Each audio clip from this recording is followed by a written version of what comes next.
The city did not slow for cold. It never did. New York ground forward the same in February as it did in July, horns and exhaust, and the particular rhythm of 10 million people who had somewhere else to be. The snow had started that morning and had not stopped, and by 3 in the afternoon the sidewalks along West 57th were packed with a gray-white slush that soaked through cheap boots in under a minute. Daniel Holt knew this because his boots had not been waterproof in 2 winters. He stood at the corner of 57th and 6th, his daughter pressed against his left side, her small face buried in the gap between his coat and his arm. He had one hand on her back. The other held a folder of papers that was growing soft at the corners from the snow. "Daddy," Lily said. Her voice was muffled against his coat. "My toes are wet. I know, bug, like really wet. Like fish tank wet. 5 more minutes." She tilted her head up to look at him. She had his eyes that particular shade of gray that looked blue in the morning and almost green near windows, and the expression she wore was the one he thought of as her old soul face. 7 years old, and already she assessed the world with a kind of patient skepticism that reminded him, sometimes painfully, of her mother. "You said 5 more minutes outside the clinic too," she said. He had. He had stood outside the pediatric clinic on Amsterdam Avenue for 11 minutes before admitting the copay this month was not something he could manage without moving money he did not have. He had told Lily it was the wrong day, that he had the appointment mixed up. And she had looked at him with that same face and said nothing. She was 7. She understood more than he let himself believe. "Different 5 minutes," he said. She tucked back into his coat. The building in front of them was 43 stories of glass and pale stone, the kind of structure that existed to make people feel small. A brass plate near the entrance read Hargrove Tower. In letters that had been buffed that morning he could see the circular strokes in the metal, faint and perfect. A doorman in a charcoal coat stood just inside the revolving door, watching the street with the practiced indifference of a man who had been paid to seem imperious. Daniel was not supposed to be here. He was supposed to be at the warehouse on 11th Avenue, loading freight for the overnight run to Newark, a job he had been doing for 7 months and which paid $11 more per hour than the previous job, and still came up short at the end of every month, in ways he had not yet learned to stop feeling ashamed about. But the overnight run had been canceled equipment issue, his supervisor said. Nobody's fault, and Daniel had found himself standing in front of the building where, 4 years ago, he had kept an office on the 28th floor. He had not meant to come. He had just walked, and the city had brought him here. "Are we going in?" Lily asked. "Then why are we standing here?" He looked at her. She blinked at him, waiting. She had a smear of hot chocolate on her chin from the cart on 53rd Street, the one he had spent $4 on because she had been cold, and because $4 was something he could still do. "I used to work here," he said. Lily looked up at the building. She considered it for a moment, with the seriousness she applied to everything that interested her. What happened? Things changed. What kind of things? He thought about how to answer that. He thought about Claire, about the 18 months after the diagnosis, about the morning, 2 years after that, when he had stood in the shell of his company and looked at the board he had built and understood that none of it mattered anymore, not the way the people in that room believed it did. He thought about the day he signed the papers, the day he walked out. "Grown-up things," he said finally. Lily accepted this with a nod that communicated she found it insufficient but was willing to table the matter. He should have turned around then. He should have taken her to the subway, gone back to the apartment on 181st, made dinner from what was in the refrigerator. He had checked that morning. Half a block of cheddar, 3 eggs, most of a loaf of bread. He could do something with that. He thought about the folder in his coat pocket, the one with the documents he had been carrying for 3 days. Telling himself he was going to send them and then not sending them, for reasons he would have called practical if he were being dishonest with himself. He had been waiting for the right moment, which was what people said when they meant they were afraid the moment would turn out to be wrong. He had been wrong before. He had been catastrophically, world-altering wrong, in a way that the people who moved in these buildings generally never were, because catastrophic wrongness required first building something that could fail at that scale. He did not think about that often. It was not productive. Instead, a gust of wind came off the avenue and hit them sideways. and Lily made a small involuntary sound and pressed herself harder against him, and Daniel looked up at the building and thought, just warm up, just get her inside for 5 minutes. The lobby was public, the lobby had heat. He put his hand on her shoulder and steered her toward the revolving door. The doorman saw them coming. On the 31st floor, a meeting was running 14 minutes over. This was not acceptable. Victoria Sloan had a rule about meetings, which was that they ended when they were supposed to end, because time was the only resource that could not be recouped, and people who did not understand this had not yet been poor enough to understand anything. She had been raised in a house where that lesson came early. She did not forget it. She was standing at the window. She always stood at windows during the late portion of meetings, because standing communicated that she was still present, but that the conversation needed to conclude looking down at 57th Street while Marcus Webb, her head of acquisitions, explained for the third time why the Caldwell deal required another 30 days. She was not listening to Marcus. She had understood his argument in the first 12 seconds. The remaining explanation was for his own comfort, and she was willing to allow it to a point. Below, in the snow, she noticed a man and a small child. He was standing at the corner in the kind of coat that had been good once structured, charcoal wool but which had since lost its shape at the shoulders. He was holding the child against him with one hand. In the other, he had a folder of papers, and even from 31 floors up, even through the glaze of the heated glass, she could see that he was standing very still, in the way that people stood still when they were trying to decide something. Victoria Sloan had built a company from $11 million and a set of ideas she had developed, tested, and refined before she was 30. She was now 38. Hale Integrated had revenues north of $400 million and offices in 7 cities, and she had gotten there by reading people, which was to say by understanding what they wanted before they knew how to ask for it, and what they feared before they thought to hide it. She watched the man below look up at the building. There was something in the way he did it. Not longing, she knew longing, and this was not that. It was more like someone looking at a place they had once known and were taking stock of the distance between then and now. Victoria, Marcus said. 30 days is fine, she said, without turning from the window.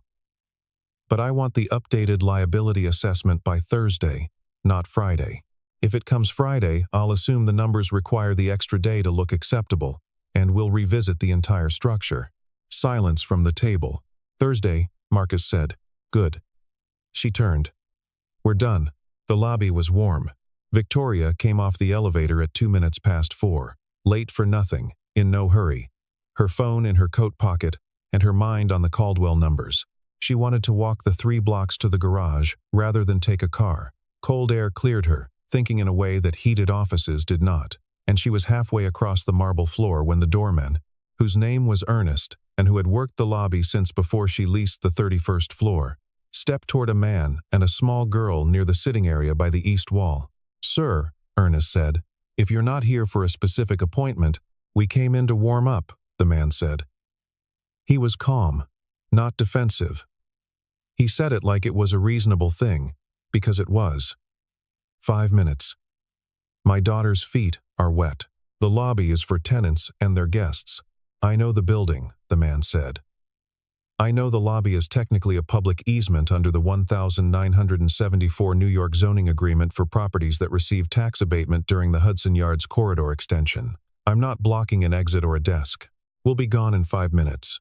Ernest blinked. The child was looking at Ernest with the expression of someone who had decided to be very polite, but was prepared to be disappointed. Victoria had stopped walking. She did not know why she had stopped. She had no stake in this. The lobby situation was Ernest's to manage. And Ernest was good at his job. She should have continued to the door. Instead, she said, from across the lobby, Ernest. It's fine. Both men looked at her. The man in the charcoal coat looked at her for a moment, just a moment. And she had the brief, odd sensation of being assessed and found neither threatening nor particularly remarkable, which was not a sensation she experienced often. Thank you, he said, not fawning, not deferential, just, thank you. She nodded and kept walking. She got 4 steps further before, for reasons she did not entirely understand, she stopped again. What's your name? She asked. She had turned around. She was not sure when she had decided to turn around. The man was seated on the edge of one of the lobby's low benches, his daughter beside him, and he had taken off her small boot and was rubbing her foot between his hands to warm it. He looked up at her without alarm. "Daniel Holt, Victoria Sloan." She said it the way she always said it, evenly, waiting to see if recognition landed on the other person's face. It usually did. He was a reading she couldn't quite place. "I know who you are," he said, and went back to rubbing his daughter's foot. Lily looked up at Victoria with the frank assessment that 7-year-olds apparently felt entitled to. "Your coat is really nice," she said. "Thank you. Is it cashmere?" Victoria looked down at her coat, then at the child. "It is, actually. Daddy says cashmere is a reasonable investment because it lasts," Lily said. "But he also says we're not in a cashmere season." "Lily," Daniel said, without looking up, "I'm just making conversation." There was a group of men from the 14th floor coming off the elevator. Victoria knew them by face, mid-level finance types who worked for one of the funds, and they were watching this tableau with the particular expression of people who expected to be entertained. One of them said something she didn't catch, low, and another laughed. She looked at them. They moved on. "You knew the zoning code," she said, to Daniel. "I spent 3 years dealing with zoning attorneys. You absorb it." "For what kind of work?" He finished with the boot, helped Lily pull it back on, then sat up. He looked at her with that same level quality, not guarded, exactly, but contained, like someone who had learned to keep their own counsel.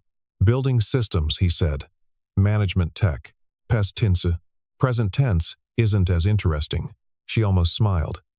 "What do you do now?" "Freight." She looked at the folder in his hand.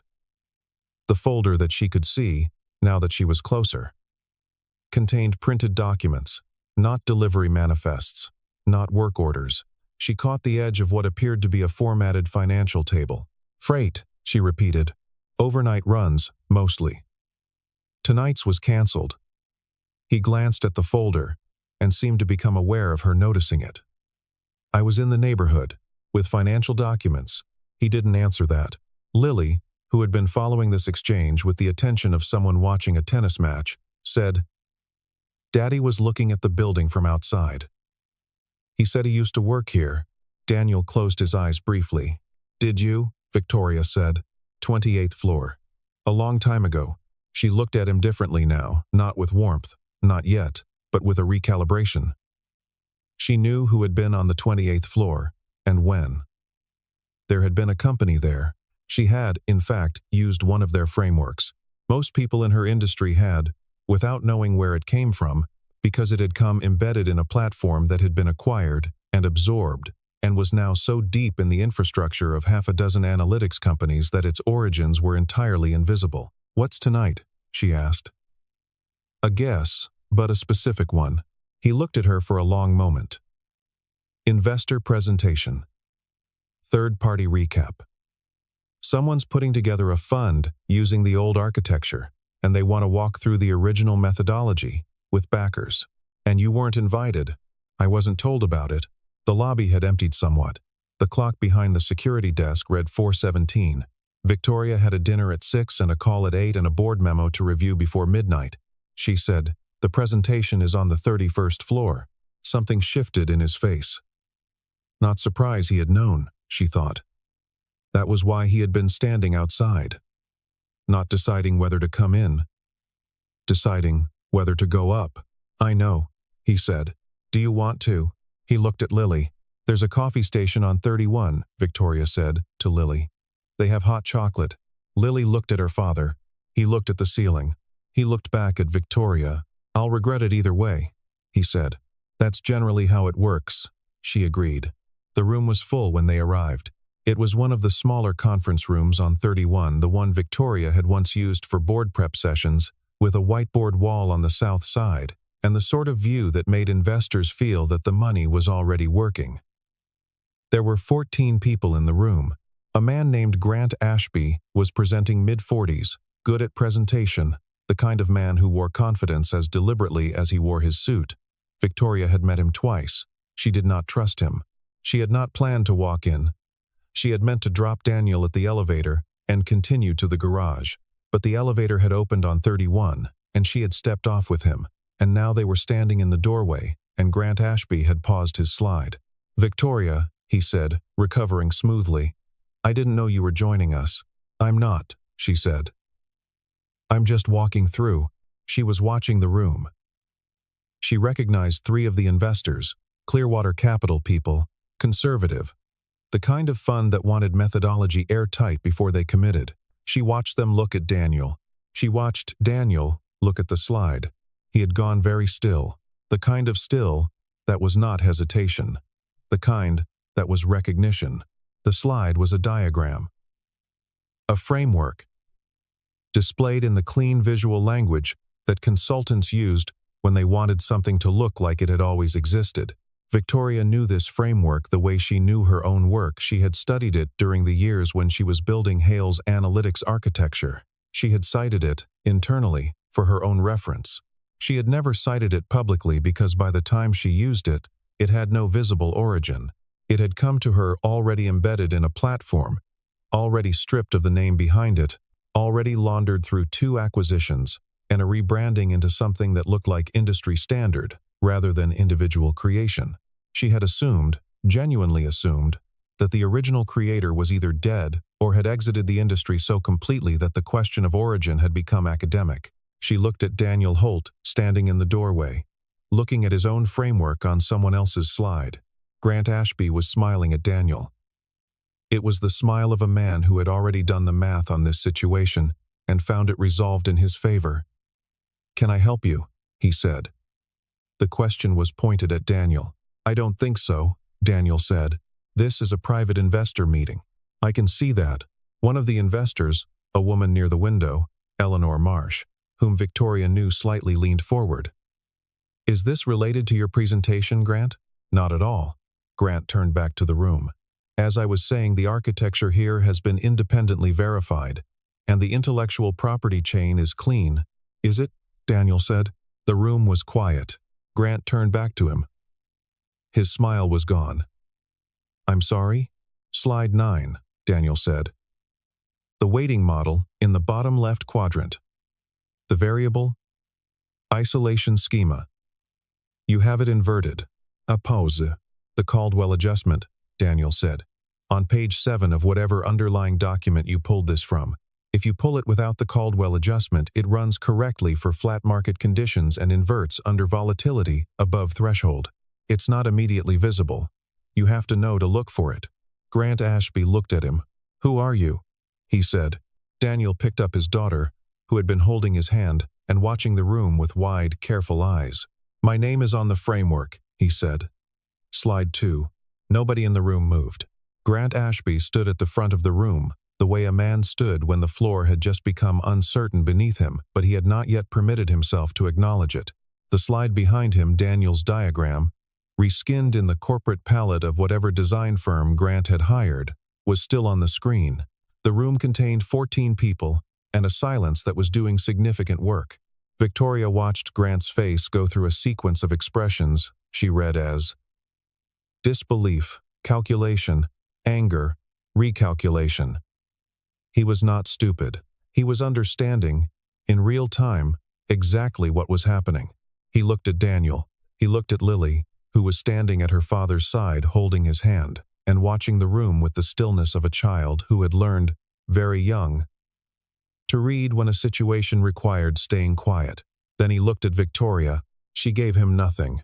The original developer of this framework sold the IP as part of a full asset transfer in 2021, Grant said.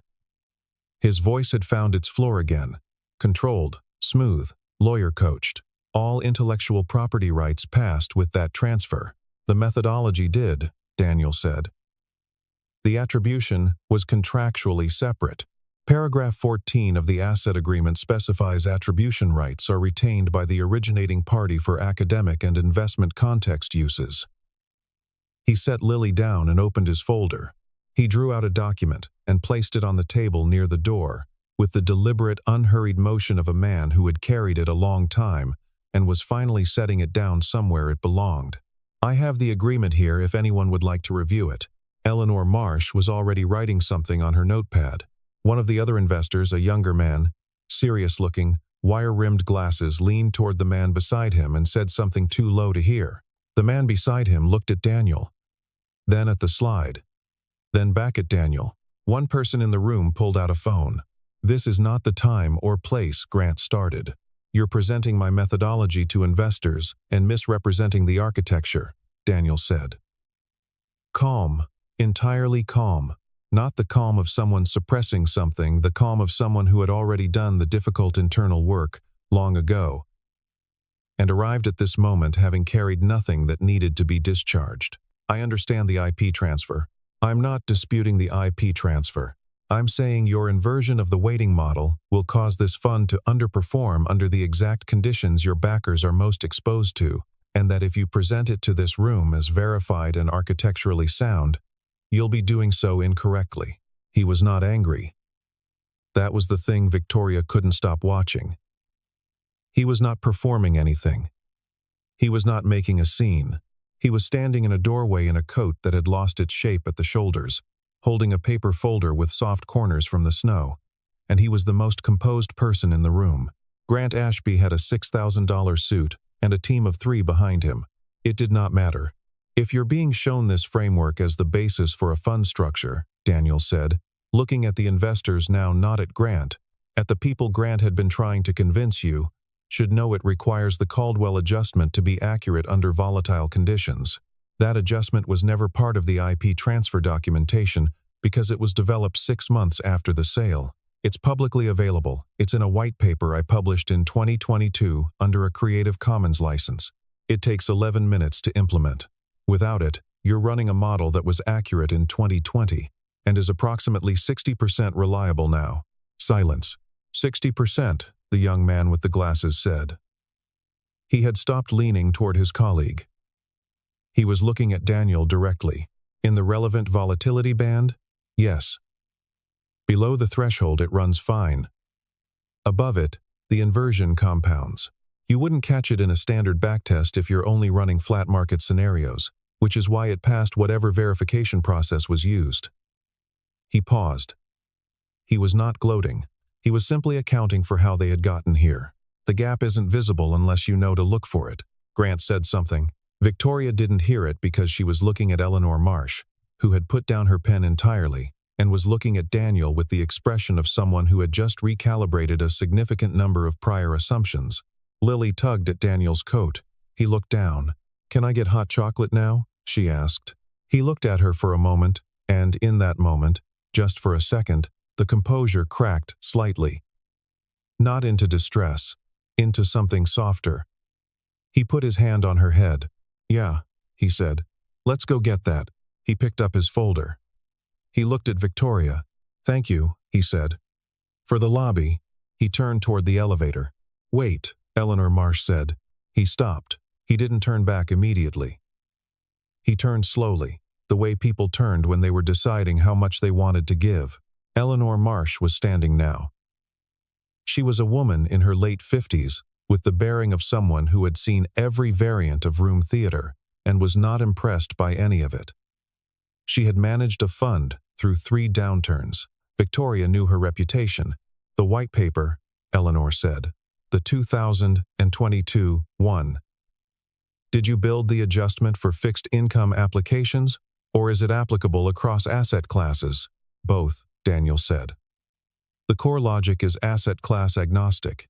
You'd need to modify the threshold variables for fixed income.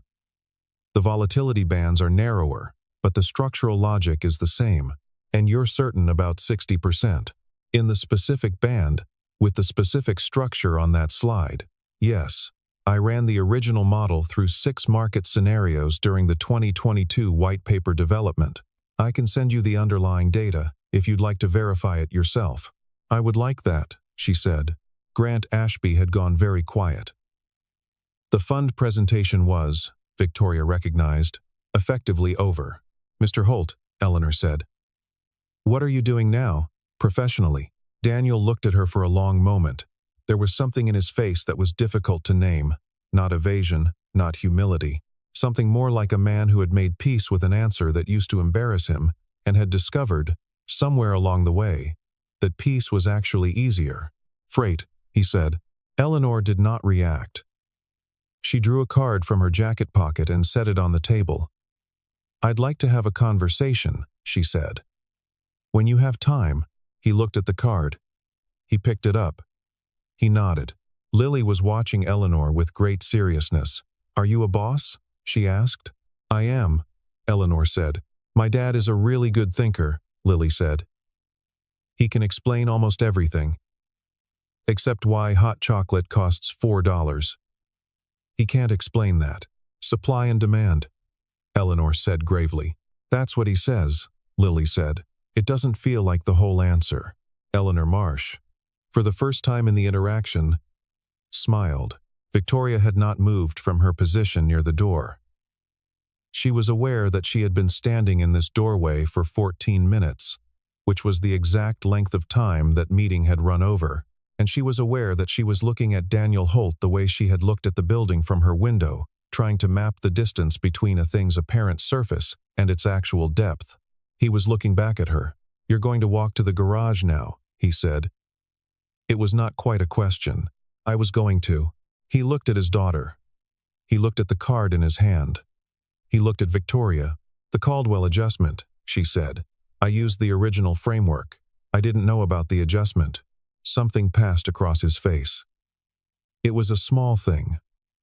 A slight shifting of attention. A refinement. Like a camera coming to focus. "How long ago?" he said. 2021. "When I was building the analytics layer for Hale's forecasting model." He was quiet for a moment. "You should check your volatility projections," he said.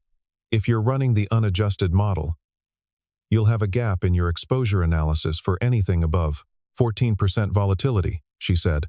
He looked at her. "I know," she said. "I found the gap last March. I couldn't trace where it came from. My team spent 6 weeks on it. Did you fix it?" "We patched it. We didn't know the root cause." He nodded slowly. "I can show you the root cause," he said. "If you want." She looked at him. "Right now," she said, "you have a whiteboard in here. It takes about 20 minutes. She looked at the room, which still contained Grant Ashby and his people, who were now packing up with the subdued efficiency of people processing a significant setback. She looked at her watch. She had a dinner at 6. 20 minutes, she said. He drew it in 3 steps. Not on the main whiteboard, Grant Ashby's team had the main board covered, but on the smaller secondary board in the corner, the one Victoria usually used for quick structural sketches during working sessions. He drew with the economy of someone who had taught this many times, which she gradually understood he had. The framework went up first. 7 variables, weighted and positioned. The architecture she had studied in its transferred, stripped form. Then he drew the adjustment layer simple, at first glance almost obvious, but constructed in a way that would have required knowing exactly where the original logic was vulnerable. It was not a patch. It was a completion. She had been standing with her arms crossed. At some point in the second step, she had uncrossed them.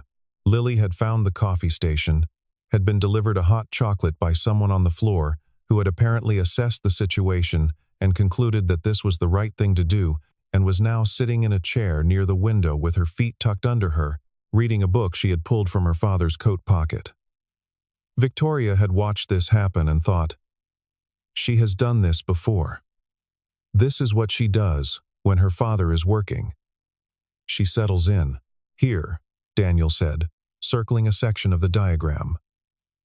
The original transfer document included this cluster, but not the interaction with this variable under stress conditions.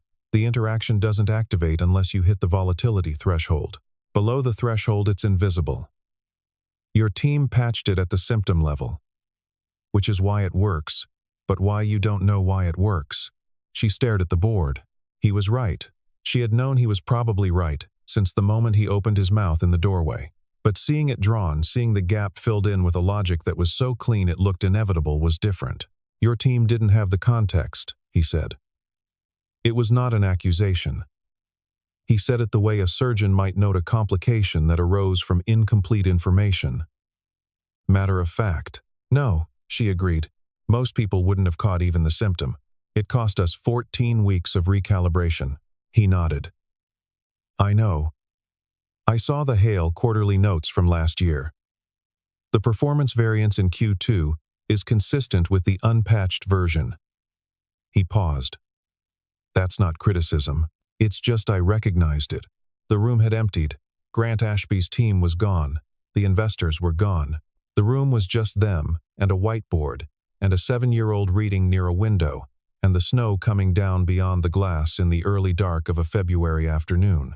Victoria looked at the board for a long time. You've been watching Hale's performance data, she said. I've been watching a lot of things. From a freight warehouse. I work overnight runs. The days are long. She looked at the folder on the table. What else is in there? He looked at her. Then he picked up the folder and set it open on the table. There were 11 documents. She looked at them. She recognized the formatting, the particular structure of an analytical framework presented for review, the kind of document that preceded either a pitch or a publication. She recognized the methodology, too. In the same way she had recognized the whiteboard diagram as something she had encountered in fragments, absorbed and used without knowing the origin. She picked up the top document, read the first page, set it down. You've been developing this for how long? 2 years. While doing freight, the nights are quiet, he said. After Lily goes to sleep, she looked at him. He was watching her with the same contained quality he had worn, since the lobby, not waiting for approval, exactly, but present. Entirely present in the way that very few people she met ever were, because most people in her world were always looking over their own shoulder at the next thing. Why freight? She said. He looked at Lily. Because it has a clock, he said. I know when it starts. I know when it finishes. I'm home. She absorbed this. You had offers, she said. It was not a question. A man who could walk into a room and do what he had just done in that doorway, who had built the framework that her industry had absorbed without attribution. He had had offers. I had offers, he said, and you chose freight. I chose being home by 7. She was quiet. The snow outside the window was not stopping. It was that kind of snow patient, committed, indifferent to schedules. It would be there in the morning. The documents, she said. You were going to do something with them. That's what the folder was for. Not the presentation, something else. He looked at her. I was going to send them to 3 people, he said. I was going to do a limited review. See what came back. Who were the 3 people? He named 2 names she knew. The third name was Eleanor Marsh. She looked at the documents properly this time, not the first page, but through the methodology, the structure, the architecture of what he had been building in the quiet hours after a 7-year-old fell asleep. She read it the way she read things that mattered, which was to say, without performing reading, without anticipating conclusions, without the subtle editorializing she sometimes caught herself doing when she was trying to arrive at a decision she had already made. She read it clean. The work was excellent, not promising, not the kind of thing you filed as potential or early stage or worth monitoring. It was complete, rigorous, and several years ahead of what anyone in her industry was currently discussing. She knew this because she was paying close attention to what her industry was discussing, and she had been for a long time. It took her 8 minutes. She was a fast reader, and she had context that most people would not. At the end of 8 minutes, she set the documents down. I want to be on that list, she said. He looked at her for a moment. You want to review the framework, he said. I want to be considered as a development partner, she said. She heard her own voice saying it and registered, somewhere below the professional register, that she had surprised herself. She had not planned to say this. She had planned to walk to the garage 26 minutes ago. I don't know what that means yet, he said. I haven't defined what development partnership looks like. Neither have I, she said. I'm suggesting we define it. He looked at her. Then he looked out the window. Then he looked at Lily, who had finished her hot chocolate and was watching them both over the top of her book with no pretense of reading. You don't take on projects you can't control, he said. She paused. Excuse me? Your company. Every acquisition, every partnership in the public record You structure them so that Hale retains operational authority. You don't partner. You absorb. She said nothing. I'm not criticizing it, he said. It's a coherent strategy. But if you're proposing a partnership, you should know that I won't structure it that way. I'm not interested in being absorbed. I haven't proposed any structure yet. No, he said. But I've watched how you work. She registered this, the fact of him having watched, having studied, having arrived here tonight not just with a folder but with a reading of her that was specific and accurate, and not flattering. She was not used to being read back at like this. She found, somewhat to her own surprise, that she did not dislike it. Then what structure are you interested in? She said. Equal input on methodological decisions, he said. Transparent IP attribution. A timeline I can manage around a 7-year-old schedule. He said the last part, without apology. And I want to keep the freight job for the first 6 months while we determine whether this is actually going to work. She looked at him. You want to keep the freight job. I've been wrong before about what this is going to work means, he said. I'd like the option to be wrong again without losing the floor. He said this with the same quality that had characterized everything he had said in this room plainly, without performance. He was not a man trying to impress her. He was not trying to seem humble or trying to seem significant. He was just telling her the truth of his situation. And it occurred to her, in a way that felt strangely clarifying, that she had not been in a room with someone like that in a very long time. She thought about the Caldwell adjustment. She thought about 14 weeks of her team's work spent finding a symptom they could not trace to a cause. She thought about the way he had drawn the framework on the board, not explaining it to her, exactly, but drawing it for her, trusting her to follow, which was a thing people almost never did because they either underestimated her or, paradoxically, were trying so hard to impress her that they performed complexity rather than revealing it. Equal input, she said. On methodology, you manage operations. IP attribution. Credited accurately, not buried in platform documentation. Timeline. I'll need to define it properly. But I can't work standard investment hours. That's not negotiable. And the 6-month buffer. The 6-month buffer, he confirmed. She was quiet for a moment. These are reasonable terms, she said.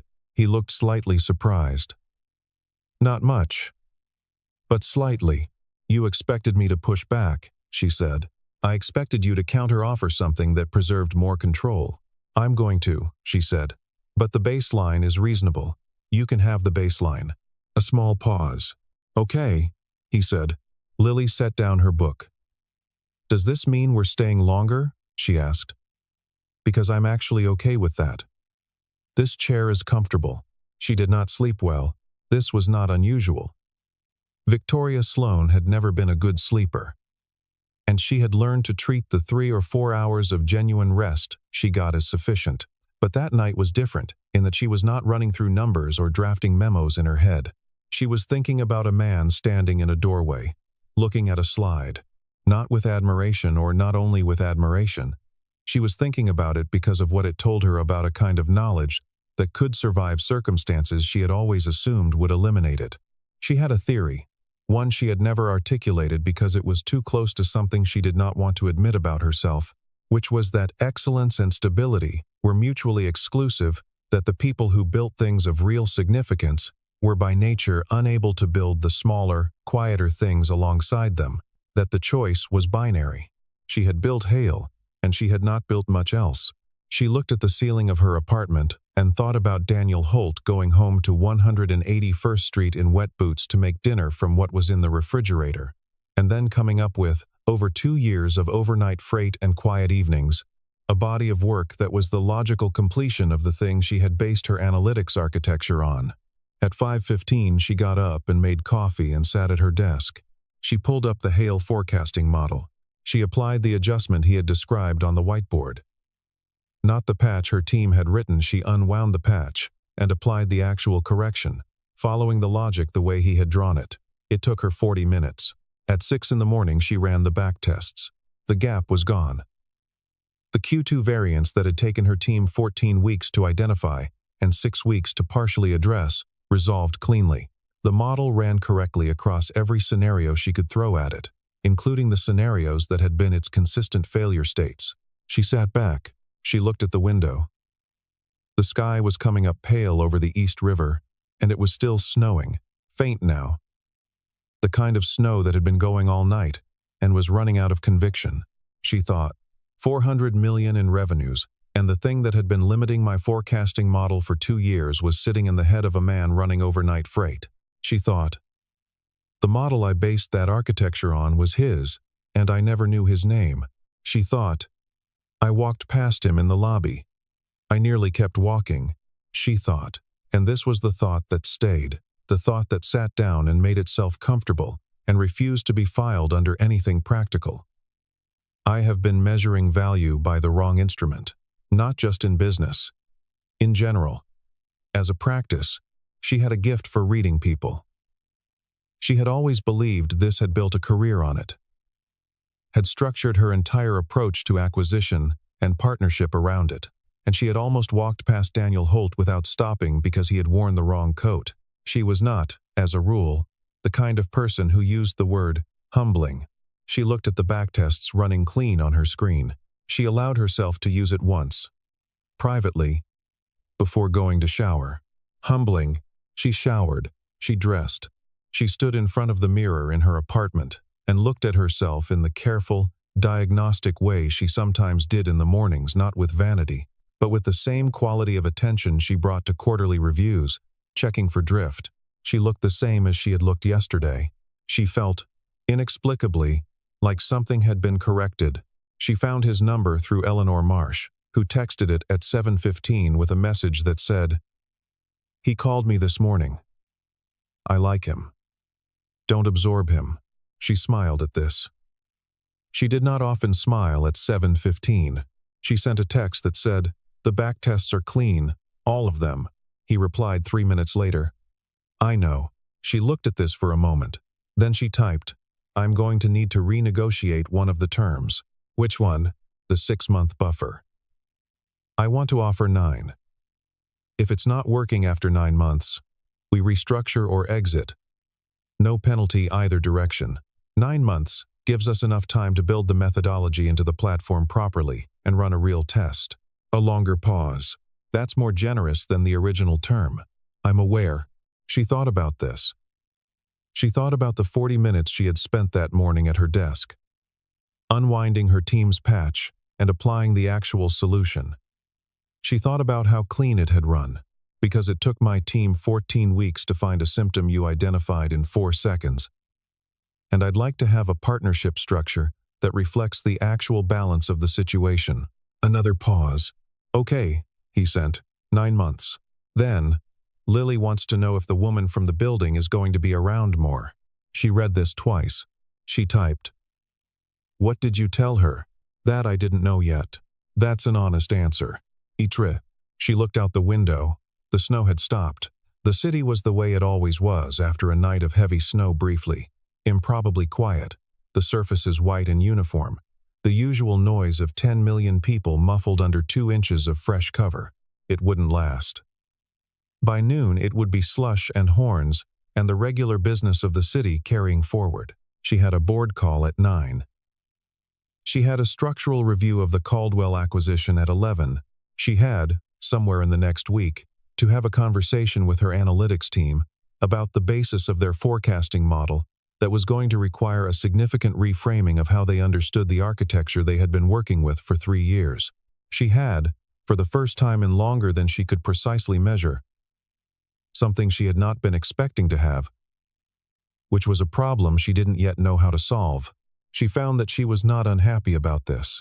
She typed, there's a good coffee place 2 blocks from your apartment building. Opens at 7. I'll be there Thursday morning if you want to start going through the framework properly. She sent it. Then she got up, made a second cup of coffee, and began her day. 3 blocks away, in an apartment on 181st Street. A 7-year-old named Lily Holt was reading at the kitchen table while her father stood at the window, looking at the snow-covered street below. He had a cup of coffee and the folder of documents and the card from Eleanor Marsh and a text on his phone that he read twice before putting the phone face down on the counter. He looked at the street. He thought about his wife, the way he did some mornings, not with the specific, acute grief of the early years, but with something softer, something that felt less like absence and more like a permanent extension of her presence into the ordinary facts of his life. She would have had a very specific opinion about last night. She would have said something that sounded like a question but was actually a verdict. She had been good at that. He thought she would have liked Victoria Sloan. Not immediately. She would have needed to think about it. But eventually, he stayed at the window for a moment longer. Then he turned back to the kitchen. "Okay, Bug," he said. "What do you want for breakfast?" Lily looked up. She looked at him, with the old soul face patient. Taking stock. Reading the distance between then and now. "Are things going to be different?" she asked. He thought about this honestly, the way he tried to think about all her direct questions. She deserved that. She had always deserved that. Some things, he said, good different or scary different. He considered the question. Both, probably, he said. For a while, she seemed to find this acceptable. It was, he thought, one of the things he had managed to give her that he was most grateful for, the capacity to sit with both at once. "Eggs," she said. With the cheese on top, he opened the refrigerator. The cheddar was still there. The eggs were still there. Outside the window, the snow had stopped, and the city was waking up. And the sky above it was the pale, particular color of a morning that had not yet decided what kind of day it was going to be. He cracked the first egg. He was home by 7. That had not changed. That was the thing about foundations, the real ones. Not the ones measured in quarterly reports or revenue multiples or the number of floors you occupied in a glass tower on 57th Street. The real ones were smaller. A child at a kitchen table. Cheese on eggs. A morning that started simply and asked nothing more of you than to show up for it. Everything else was built on top of that. Or it was built on nothing. He already knew which kind lasted.